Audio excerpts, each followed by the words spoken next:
Менің қолымды ұзартатын бір адам керек. Мен тоқал алмайм. Ой, сені кім айтып атыр? Дәмесінің зорын тоқал алмайым дейді ғой. Мына баланы айтам, қашан келін әкеледі, қолымды қашан жыл суға малады деп. Балам, мамаң өте дұрыс айтады. Үйленсең, көп нәрсені үйренесің. Міне мен мамаңа үйленгелі бері, қазір өзім тамақ істей алам, үйді жинай аламын, кірді жуып аламын, мусорды төке аламын, айтшы. Бәрін білем. Мама, папа болды, әңгімені ауыстырайықшы. Қыз деген мына есіктен өзі келе қалмайды ғой.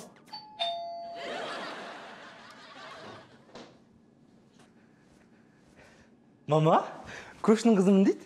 Сәлеметсіздер ме, сіздерде тұз бар ма? Бізде тұз бар. Сенде жігітің бар ма? Жоқ.